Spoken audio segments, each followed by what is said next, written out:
Ibu ingat dulu enggak di pasar pusat nih, tukang daging yang paling laris siapa? Pak Ujang kalau enggak salah saya. Betul kan Bu? Pak Ujang. Apa yang membuat Pak Ujang itu digemari oleh ibu-ibu Pak? Senyum. Semua ibu-ibu yang datang tuh disapa, tunggu ya nih, tunggu ya Bu. Kena sapa gitu aja udah orang nunggu.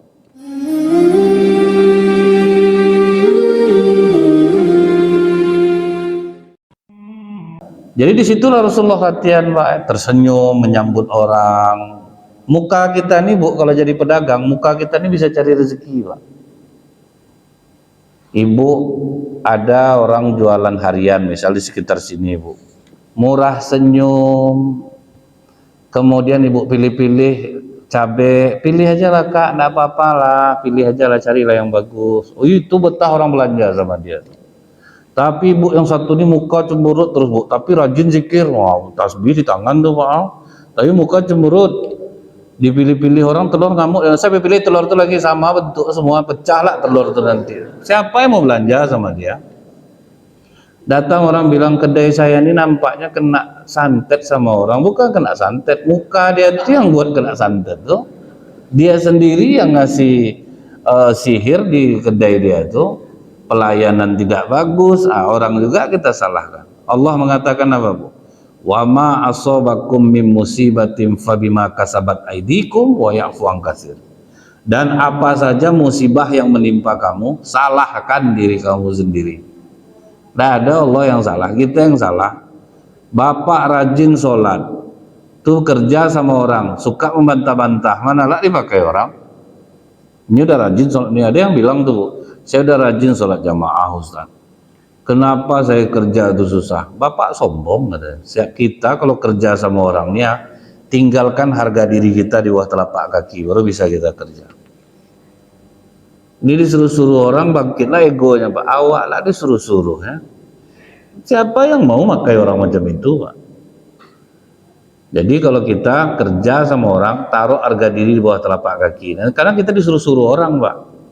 Kamu tolong ke sana sebentar. Ya Pak, ya, apa enggak sayang orang sama kita kalau macam itu Pak? Jadi bukan sholatnya yang salah, kitanya yang salah. Saya ada lihat sopir umur 72 tahun tetap dipakai oleh bosnya. Umur udah tua, kerjanya enggak nyopir lagi Pak. Manaskan mobilnya tiap hari digaji besar Pak. Kenapa? Sayang majikannya sama dia. Pas diwawancara Pak, nampaklah di situ akhlak yang mulia. Dia tulus mengabdi, sangat menghormati majikannya. Kemudian dia selalu mengatakan iya, tidak pernah membantah. Nah itu yang membuat dia terpakai. Jadi akhlak kita inilah terlatih ketika kita berdagang, bersabar melayani orang. Sampai apa kata orang Bu, untung orang jual baju itu melipat katanya. Ya, memang banyak melipat, orang nengok buka lagi nanti lipat lagi.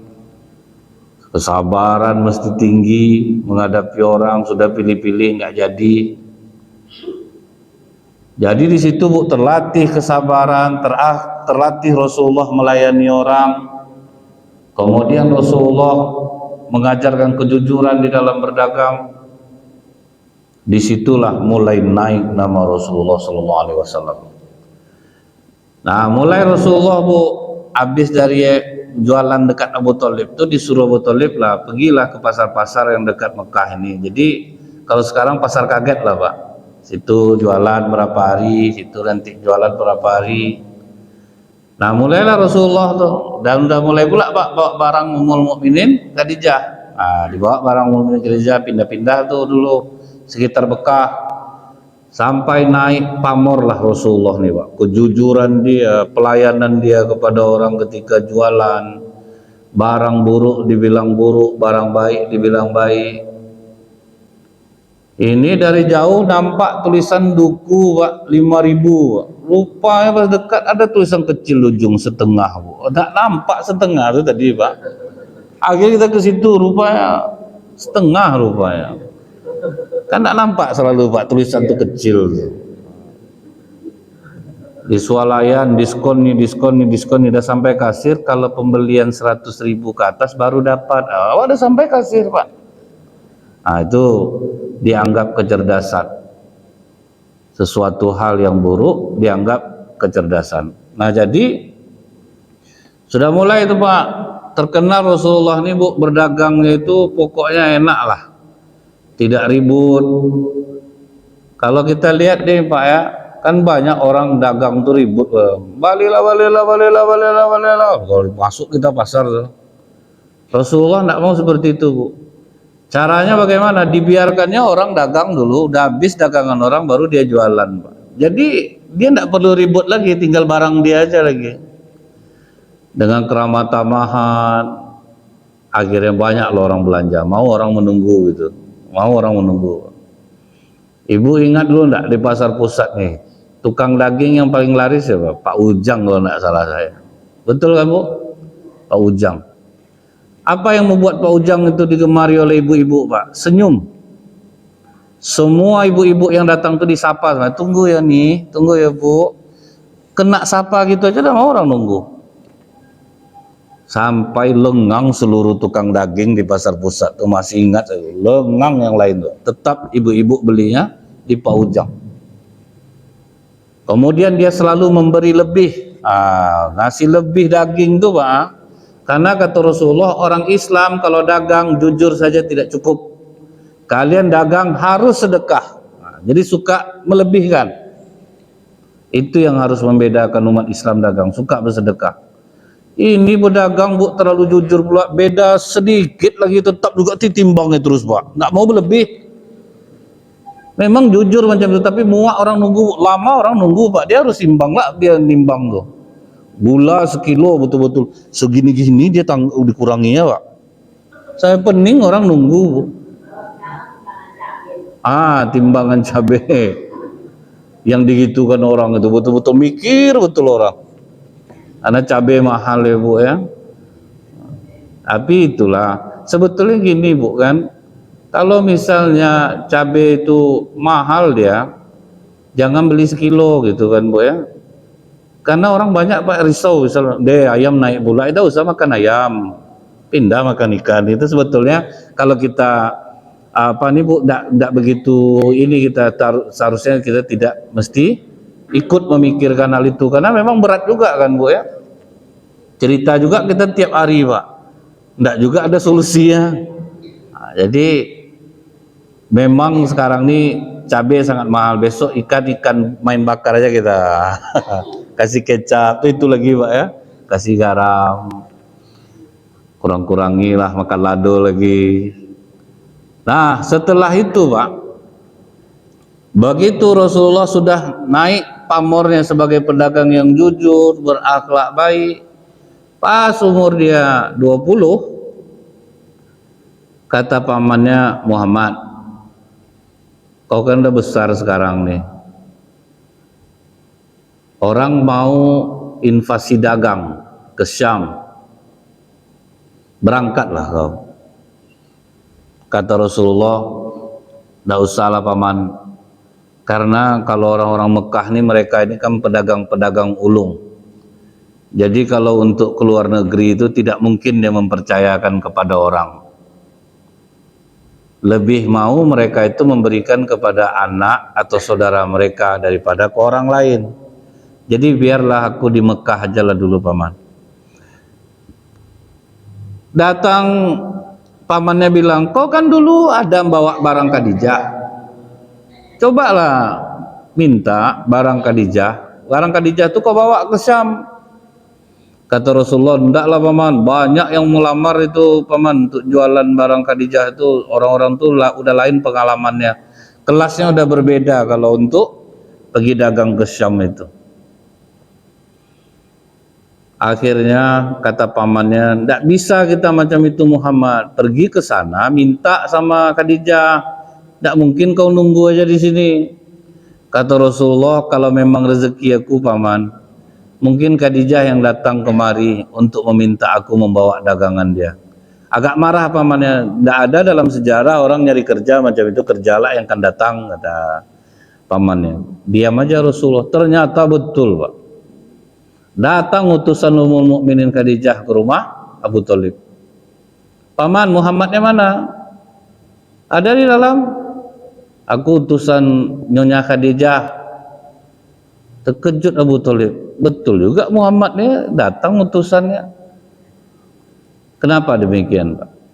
Karena Bu, orang yang jujur dalam bekerja, orang yang dipercaya, tidak usah dia nyari kerja, kerja yang akan mendatanginya. Nah, itu bedanya, Pak. Jadi konsep itu berlaku tuh, Bu. Wa may yattaqillaha yaj'al lahu makhraja. Siapa yang bertakwa diberikan jalan keluar terhadap permasalahannya. Wa yarzuqhu min haitsu la yahtasib. Diberikan rezeki dari arah yang tidak terduga-duga. Jadi tidak repot kalau orang baik, Bu, ya, tidak repot hidupnya, Pak. Tapi Rasulullah sudah membuktikan dulu siapa dirinya selama dia jadi pedagang jujur, kan dah banyak orang tahu tuh. Jadi dibangunnya dulu karirnya, Pak. Jadi orang percaya sama Rasulullah sehingga kerja yang datang. Kita kan kalau orang jujur tuh, Bu, ya, udah bernama dia pasti kerja yang menghampiri dia. Malah orang membujuk-bujuk dia kadang. Saya pernah melihat orang yang udah pensiun tapi diminta lagi, Pak. Sampai dia sendiri yang tidak sanggup lagi. Diminta dia kerja lagi karena berarti kerjanya bagus tuh, Pak. Masih ingat saya tuh, Bu, dari mulai Caltech dia udah pensiun, ganti Chevron, tetap dipanggil lagi ya. Itu kalau orang bagus kerja tuh pasti dia terpanggil lagi. Nah, begitu Rasulullah didatangi oleh utusan Ummul Mukminin Khadijah, apa kata utusan ini? Muhammad, aku membawa pesan dari Nyonya Khadijah. Kata Nyonya, kalau orang lain yang membawa dagangan dia, biasanya kan upahnya 2 ekor onta. Tapi kalau kau yang mau membawa dagangannya ke Syam, Nyonya mau memberikan 5 ekor onta. Nah, beda rupanya, Pak, gaji orang-orang yang sudah terpercaya itu. Jadi ini berlaku juga kalau kita menerima orang kerja, Pak. Jadi kalau jujur karyawan kita ini bagus dia kerja, kasih fasilitas, besarkan gajinya. Itu artinya, Pak. Kalau orang kita ini, Bu, kalau bisa gaji orang semurah-murahnya, tenaganya dimanfaatkan sebesar-besarnya. Ngeri-ngeri, Pak. Saya makanya, Bu, ya, betul kata Rasulullah tuh. Jangan menilai orang baik karena dia rajin sholat. Bergaul dengannya baru kita tahu dia baik atau tidak. Banyak pengusaha di Pekanbaru nih, Bu, diperasnya karyawannya itu, Pak. Kerja sehari itu betul-betul harus kerja, Pak. Nggak ada kerja di sini suruh nyuci mobil, kan yang enggak, pokoknya dia nak mau rugi menggaji orangnya. Sampai tengah-ngangak saya mendengar ya, Bu. Sampai karyawannya bilang, minum air putih di rumahnya enggak boleh loh, Ustaz. Tapi nyumbang ke masjid berjuta-juta, Pak. Pencitraannya bagus. Masyarakat sayang sama dia, karyawannya terpekik semua. Kadang dia ngasih sedekah ke orang tuh, Ustaz, menangis hati kami yang kerja sama dia. Begitu borosnya kalau ngasih orang sedekah, bantu orang. Kami yang tahu aslinya, menangis kami. Dia enak dia ngasih ke orang. Sementara ke karyawannya pedih dibuatnya, Pak. Minum air putih tidak bisa. Minum. Jadi kalau kami mau apa tuh keluar dari rumah gitu. Dan karyawan harus tinggal di rumah dia, Pak. Maksudnya itu apa, Pak? Biar jadi pembantu juga gitu. Itu niatnya itu, Bu. Jadi kita kalau dapat karyawan bagus, bayar dia mahal. Makanya tidak salah juga, Pak, misalnya ada pejabat yang dikasih fasilitas mobil, kalau memang dia bagus, Pak, kan, makanya dia dikasih mobil, dikasih pembantu, dikasih apa. Tapi berarti orang Indonesia ini lebih lagi, Pak, orang tidak kerja aja dikasih fasilitas, Pak, kan, duit besar, apa besar, padahal tidak kerja. Apalagi kalau orang rajin kerja di Indonesia nih, Pak, mungkin banyak fasilitasnya. Jadi ini secara pribadi, kalau kita yang pengusaha, amalkanlah ini. Kalau udah dapat karyawan jujur, baik, kasih dia besar, beri dia fasilitas. Nah, Rasulullah ditawari, Pak,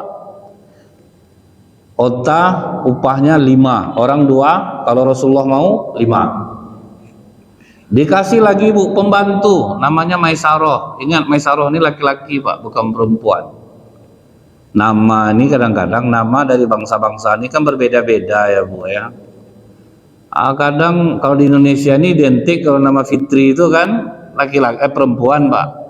Saya teman bu, namanya Fitri laki-laki pak. Nah jadi pas mendengar Maisaroh dia berdua-dua lah Rasulullah sama perempuan jalan, bukan, dia laki-laki. Nah ini pembantu pak, ngurusi makan Rasulullah, pakaian, mencuci pakaian, wah dikasih fasilitas. Terkejut paman Rasulullah, betul juga kata Muhammad ya, datang utusan Khadijah kemari, ya, itu enaknya membangun karir jadi orang baik, jadi orang jujur, pandai berdagang, rezeki datang, penawaran pun besar. Nah dibawalah dagangan Ummul Mukminin Khadijah ke Syam. Sampai di Syam jualan laku keras dagangan Rasulullah. Kemudian sebagian labanya dibelikan lagi barang yang ada di Syam yang tidak ada di Mekah. Nah, jadi teknik dagang Rasulullah itu mengajarkan, jadi tidak ada yang rugi, biaya operasional tertutupi pulang balik. Ada yang niru orang Pekanbaru ini bu, liburan dia pakai pesawat sekeluarga ke Jakarta. Dari Jakarta dibelinya mobil second, pulang naik mobil ke Pekanbaru. Mobil itu dijual lagi pak, balik semua, ongkos-ongkosnya balik semua pak. Jadi tidak kosong bu, pergi berisi, pulang berisi.